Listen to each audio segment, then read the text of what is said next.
Hi friends, welcome to our channel Bujji creations. అందరూ ఏదో చూస్తున్నట్టుగా ఆదివారం షో రానే వచ్చింది. వీకెండ్లో ఆదివారం ఫండే అంటారు, కానీ ఈసారి మాత్రం సాటర్డే శివ మూవీస్ ప్రమోషన్ ద్వారా ఆ సాటర్డేని కాస్త సండేకి మార్చారు. ఇక సండేకి అందరికి వీడియోస్ చూపించి మరీ దుమ్ము దులిపారే అనుకోవచ్చు. మరీ అంత ఎక్కువగా దుమ్ము దులపలేదు, కానీ ఒక రకంగా మాత్రం దులిపారు. అంటే కొన్ని నిజాలు బయటకు చూపించారు. బట్ వాటిల్లో కళ్యాణ్కి సంబంధించిన విషయానికి వస్తే, నేను కళ్యాణ్ 65% 70% విన్నర్ కావాలి అనుకునేదాన్ని. నాకు కళ్యాణ్ అంటే హానెస్ట్లీగా తనంటే ఒక క్యూర్ సోల్ అని, ఒక మంచివాడని కొంచెం అభిప్రాయం. అంటే తను గెలవాలని మనస్ఫూర్తిగా కోరుకునే అమ్మాయిల్లో నేను ఒక అమ్మాయిని. కానీ ఇవాళ జరిగిన సండే వీకెండ్ ఎపిసోడ్లో కొన్ని విషయాలు చూసి నాకు కళ్యాణ్ మీద చాలా అంటే చాలా కోపం వచ్చింది. అది ఎందుకో తెలియదు, కానీ ఏంటి ఈ మనిషి ఇలా చేస్తున్నాడు అని అనిపించింది కూడా. అది ఏంటి, ఏ విషయంలో కళ్యాణ్ అలా మౌనంగా ఉన్నాడు, కొన్ని విషయాలు ఎందుకు తనంతా సీరియస్గా తీసుకోవట్లేదు, ఎందుకు ఒకళ్ళు చెప్పిన మాటలకి అలా ఇంప్రెస్ అయిపోయి, అంటే మ్యాన్ ప్లేట్ అయిపోయి అలా మారిపోతున్నాడు.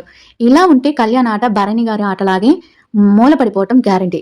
ఇలా ఎంతమంది అనుకుంటున్నారో కామెంట్ చేయండి.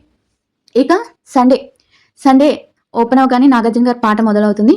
ఇంకా రాగానే ఎలిమినేషన్ గురించి ఒకరిని సేవ్ చేసే, నామినేషన్లోంచి ఒకరిని సేవ్ చేసే దాంట్లో పాలు పేరు పెట్టి పాలు పోస్తే దాంట్లోంచి పేరు వస్తుంది అన్నారు. దాంట్లో సుమన్ గారి పేరు వచ్చింది.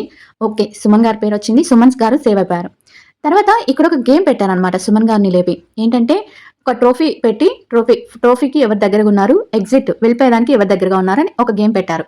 ఆ గేమ్లో సుమన్ గారు వచ్చి ఇమ్ముకి ట్రోఫీ దగ్గరగా ఉన్నట్టు, సాయి శ్రీనివాస్కి ఎగ్జిట్ అవుతున్నట్టు కొన్ని కారణాలు చెప్తారు. ఇమ్ము బాగా ఆడుతున్నాడు, అది ఇది అని చెప్తాడు. ఇది కొంచెం ఏదో అంటారు కదా, పొగడతలు అలా కొంచెం ఉన్నాయి. వీళ్ళకి ఎందుకు ఆయన ఆట అంతగా ఇదిగా కనిపిస్తుందో నాకైతే అర్థం కావట్లేదు. ఓకే, ఇట్స్ ఓకే, ఎవరు ఆట వాళ్ళది కాబట్టి ఇట్ జస్ట్ లీవ్ ఇట్. ఇక ఇమ్ము పెడతాడనమాట. ఇక తర్వాత వచ్చి కళ్యాణ్ లేపుతారు. కళ్యాణ్ నాకు ఇక్కడ ఎందుకు నచ్చలేదు, ఇక్కడ పాయింట్ చెప్తాను. ఈ పాయింట్లో మీరు ఏదైనా రాంగ్ ఉందనుకుంటే మీరు కామెంట్ చేయండి. ఎందుకంటే తన అభిమానించే ఒక అభిమానిలో, ఓటేసి ఒక ఓటర్గా తన్ని తప్పు చేస్తే ఆ తప్పు ఏంటి అనేది కూడా మనం ప్రశ్నించే హక్కు మనకు ఉంటుంది కదా. అలాగే నేను ప్రశ్నిస్తున్నాను. ఇప్పుడు నాకు సార్ అడిగారు, నువ్వు గేమ్ కానీ నీది కానీ అన్నీ చాలా బాగున్నాయి, నువ్వు మాట ఇస్తే ఆ మాట కోసం నిలబడే తీరు బాగుంది, అన్నీ బాగున్నాయి, ఇవన్నీ చాలా అంటే చాలా బాగున్నాయి, మాట ఇస్తే అది తప్పడు, ఓకే. ఇప్పుడు సరే మాట ఇచ్చావు, నువ్వు దివ్య గురించి ఏమనుకుంటున్నావు, దివ్య తనుజని తీసేయటం తప్ప రైటా అని అడుగుతాడు. తప్పే సార్ అని అంటాడు. అంటే నీకు తెలిసే జరిగిందంటే, లేదండి నేను చెప్పాను అంటే దివ్య నీకు మాట ఇచ్చి తప్పింది కదా. అంటే మాటిచ్చి తప్పటం అంటే తన పొజిషన్లో ఉండి ఆలోచిస్తే ఏమో ఇమ్మూన్ చేయాలని ఉంది కదా, నాకు ఇమ్మూ అవటం కూడా, అంటే ఆయన అవ్వటం కూడా నాకు ఇష్టమే, నా సెకండ్ ప్రయారిటీ వచ్చి ఇమ్మూనే అంటాడు. అప్పుడు నాకు సార్ అంటాడు, నువ్వు ఒకరి తరపున నిలబడితే ఒకరి తరపునే నిలబడు, అక్కడ ఒక అడుగు ఇక్కడ ఒక అడుగు వేరే దగ్గర ఒక అడుగు వేస్తే ఇలానే ఉంటుంది నీ ఆట. ఇప్పుడు దివ్య గురించి నువ్వేమనుకుంటున్నావో చెప్పు అంటాడు.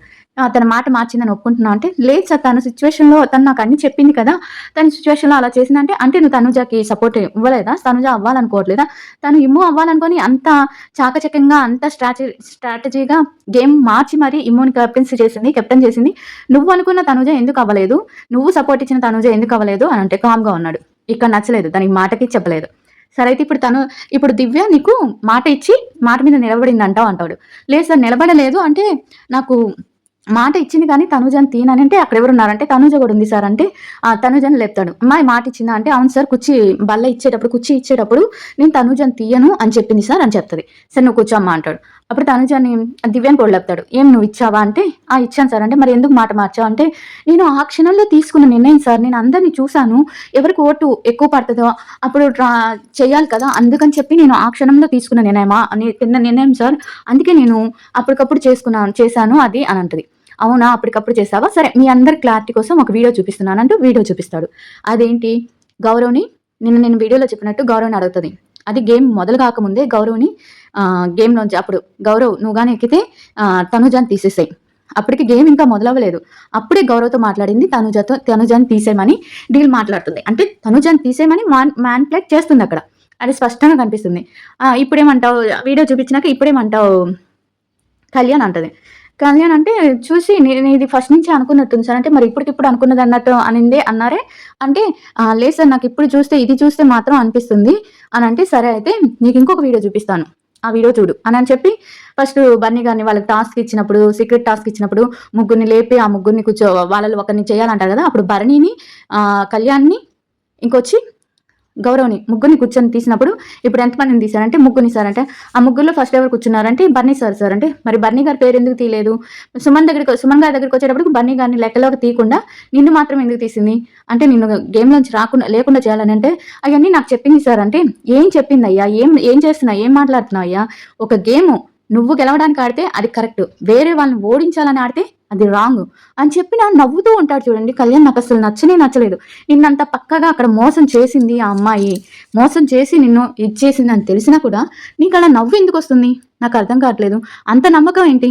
ఇప్పుడు మళ్ళీ నువ్వు దివ్యాన్ అంటాడు, నువ్వు ఇలా ఇన్ని మాటలు మార్చేసి తన దగ్గర ఎవరి దగ్గర పోయి డిమాండ్ దగ్గర పోయి అడిగావా లేదా? రీతుని నీకు రీతు కెప్టెన్ కావాలంటే తనుజని తీసేయాలని అంటే అడిగాను సార్ అంట. అప్పుడు డిమాండ్ చెప్తాడు. అడిగిందా లేదా అంటే అడిగింది సార్, నీకు రీతు కెప్టెన్సీ కావాలంటే డిమాండ్ తనుజని తీసేయాలి అని చెప్పింది సార్ అంటే, అమ్మా దివ్య, నీ ఆట నువ్వు వాడు, పర్లేదు. నువ్వు ఎవరినైనా గెలిపించుకో, పర్లేదు.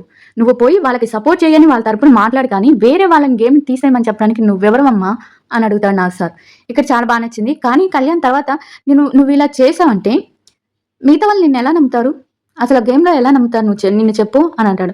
కళ్యాణ్ ఇప్పుడు నిన్ను నమ్ముతాడా అంటే కళ్యాణ్ నన్ను నమ్ముతాడు సార్ అంటే, సరే కళ్యాణ్ నువ్వు నమ్ముతా అంటే నమ్ముతానంటాడు. ఆ తర్వాత ఇంకోటి ఏంటంటే నేను ఇంకా ఈ హౌస్లో ఇంకెవరిని నమ్మను సార్ అని మళ్ళీ ఇంకో మాట మాట్లాడతాడు. నాకు అసలు ఆమె మాటలకి అంతా మ్యానిపులేట్ అవడానికి ఏముంది నాకు అర్థం కావట్లేదు.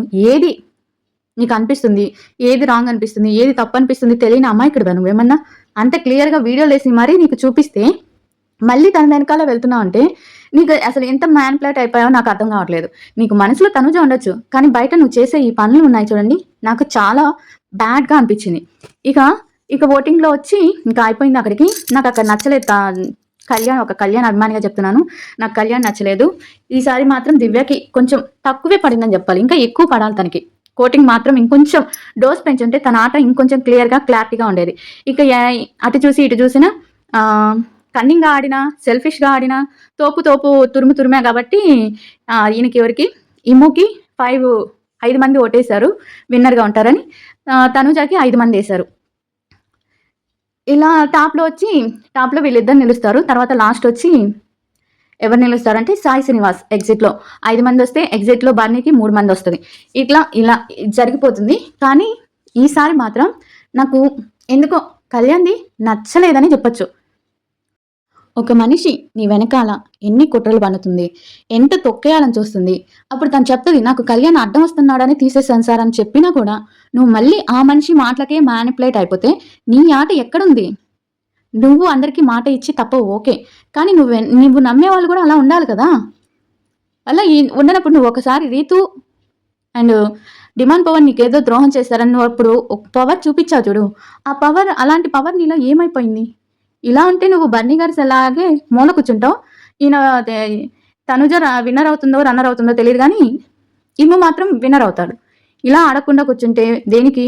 అందరి మాటలకి మ్యానిపులేట్ ఇదైపోతూ కూర్చుంటే నీ ఆట మూల పడిపోతుంది. నేను కళ్యాణ్కి ఎవరు చెప్తారో కానీ తెలియదు, కానీ నేనైతే ఈ వీడియో ద్వారా చెప్పాలనుకుంటున్నాను. ఈ వీడియో ద్వారా చెప్పాలని ఇంకోటి, శ్రీజ వస్తే శ్రీజ మాటలకి మ్యానిపులేట్ అయిపోతావు, ప్రియ వస్తే ప్రియ మాటకి మ్యానిపులేట్ అయిపోతావు, దివ్య వస్తే దివ్య మాటకి మ్యానిపులేట్ అయిపోతావు. అసలు నీకంటూ ఒక ఆలోచన లేదా? ఒక గేమ్లోనే నువ్వు తోపు ఆ తురుము అనిపించుకోకూడదు. నీకు మంచి మనసు ఉంది, కానీ ఎదుటి వాళ్ళు ఎలాంటి వాళ్ళు అంచనా వేయాలి. ఒకసారి మోసపోయావా, ఇంకా వాళ్ళతో జాగ్రత్తగా ఉండాలి. మళ్ళీ నమ్ముతాను సార్ అని నవ్వుతూ, నీకు అసలు నవ్వెలా వస్తుంది అసలుకి? రేపు నామినేషన్లో కానీ ఈ పాయింట్ తీయకుండా దివ్య నామినేషన్ చేయకుండా ఉన్నాడంటే కళ్యాణ్ గురించి వీడియోలు చేయటమే మానేస్తాను నేను. అంత కోపం వస్తుంది నాకైతే నిజంగా. అంత వరస్ట్ గేమ్ ఏంటి మరి? అంత మానిపులేట్ అవ్వటం ఏంటి? నచ్చలేదు నాకు. ఇక్కడ చూసుకుంటే ఎన్ని స్ట్రాటజీలు చేసినా, ఎన్ని మ్యానిపులేట్ చేసినా దివ్యాని తన గేమ్ కరెక్ట్గా ఆడుతుంది అనిపిస్తుంది. ఎందుకంటే ఎంతమైనా మోసం చేయని, తనకు అనుకున్న వ్యక్తిని చేసిందా లేదా, ఈ వ్యక్తి కాకూడదు, ఈ వ్యక్తి కెప్టెన్ కాకూడదు అనుకుంది, దాన్ని తీసేసింది. ఎంతమంది మోసం చేసిందో, ఎంతమందిని చేసిందో తెలియదు, ఆ వ్యక్తిని తీసేసింది, అయిన వాడిని మళ్ళీ కెప్టెన్ చేసింది. అది ఆడే లక్షణం. నీకు తన గురించి తెలుసు. ఫస్ట్ నిన్ను తీసేసింది, ఒక మాట అడగలేకపోతున్నావు, నన్ను ఎందుకు తీసావు, బన్నీ సార్ని ఎందుకు తీయలేదు, బన్నీ సార్ కూడా ఉన్నాడు కదా, బన్నీ సార్ని తీస్తే ఇంకా నీకు ఎవరు నమ్మరు కదా, అక్కడ పక్షపాతం ఏంటి అని అడగాలి కదా. ఇది సోమవారం వరకు చూద్దాం, అడుగుతాడా లేదా. మీరేమనుకుంటున్నారో ఈ వీడియోలో నిన్న జరిగిన ఆదివారం ఎపిసోడ్ చూసినాక కళ్యాణ్ గురించి మీరేమనుకుంటున్నారో కామెంట్ రూపంలో చెప్పండి. నేను చెప్పిన దాంట్లో ఏమన్నా తప్పు ఉన్నా కూడా చెప్పండి. నాకు కళ్యాణ్ విన్ అవ్వాలని ఉంది. ఇలా ఎవరి మాటలకి వాళ్ళ మాటకి మ్యానిపులేట్ అయిపోయి వాళ్ళ వెనకాలే తోకొప్పుకుంటూ వెళ్తాడని నేను అనుకోవట్లేదు. అలా వెళ్తే అసలుకి ఒక కామన్ మ్యాన్ విన్నర్ అవ్వాలి అనే ఒక కామనర్గా నాకు కూడా చాలా ఇరిటేషన్ వస్తుంది. ఇప్పుడు అదైతే తనుజ గురించి కూడా, అంటే తనుజ వేరు. తనుజ అసలు చెప్పదు, అలాంటి మాటలు చెప్పదు, అలాంటి మోసాలు చేయదు. అమ్మాయి క్యారెక్టర్ అంతే. ఇలా వెనకాలే నుండి వెన్నుపోటు పొడిచేదాకా తను కాదు. ఏదంటే మొహం మీద స్ట్రైట్‌గా అంటది. తన గురించి ఎవరు ఏం తీసుకోవద్దంటది. ఏమంటది. వాళ్ళ బంధం క్యూట్. దాని గురించి నేనే చెప్తాను. కానీ ఇలా వెనక గోతులు తీస్తూ, వెనక నిన్నే డౌన్ చేస్తూ, వాళ్ళు నవ్వుతూ మాట్లాడిది అని చెప్పారు నాకు, చేశారు అంటే అని చెప్పి నేను వెన్నుపోటు పొడిస్తే ఓకేనా? నిన్ను కప్పు నుంచి బయటకు నెట్టేస్తే ఓకేనా? కళ్యాణ్ గారు కొంచెం నిద్ర లేవండి. ఆటలోంచి నిద్ర లేచి కొంచెం గేమ్ ఆడండి. గేమ్ ఆడి వాళ్ళ వెనకాల వీళ్ళ వెనకాల తిరగటం ఆపేసి, వాళ్ళ మాటలకి వీళ్ళ మాటలకి మ్యానిపులేట్ అవ్వటం ఆపేసి గేమ్ ఆడితే విన్నర్ అయ్యే ఛాన్సెస్ ఉంటాయి. నీకు ఒక కామనర్గా ఇక్కడ చాలా అంటే చాలా మంది ఫ్యాన్స్ ఉన్నారు.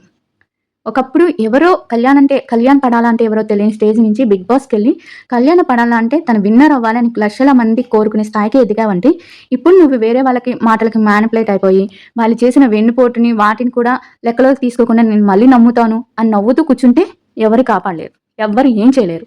ఇంకా అంతే. కళ్యాణ్ ఫ్యాన్స్కి కూడా నేను ఇదే చెప్తాను. కళ్యాణ్ ఫ్యాన్గా కూడా నేను ఇదే చెప్తాను. ఇది ఈరోజు ఆదివారం వీడియో. కళ్యాణ్ టాపర్ అవుతాడో లేకపోతే లూజర్ అవుతాడో అది తన డెసిషన్ మీద. రేపు నామినేషన్ బట్టి ఎలా ఉంటుంది తన నామినేషన్ అనేది రేపు నేను చూడాలనుకుంటున్నాను. మీలో ఎంతమంది రేపు నామినేషన్ గురించి ఎదురు చూస్తున్నారో కామెంట్ చేయండి. రేపు నామినేషన్ గురించి ఒక వీడియో చేస్తాను. ఆ వీడియోని కూడా చూసి లైక్ చేయండి. ఇప్పుడు ఈ వీడియోలో ఏమన్నా రాంగ్ మాట్లాడుంటే సారీ. ఈ వీడియోలో మీకు నచ్చని ఏదైనా ఉంటే పిన్ పాయింట్ చేసి నాకు చెప్పండి. అంతే. కామెంట్ చేయటం అండ్ సబ్స్క్రైబ్ చేయటం, లైక్ చేయటం మర్చిపోకూడదు. సబ్స్క్రైబ్ చేయటం, కామెంట్ చేయటం, లైక్ చేయటం మాత్రం మర్చిపోద్దు. Subscribe to my channel and see you again another video.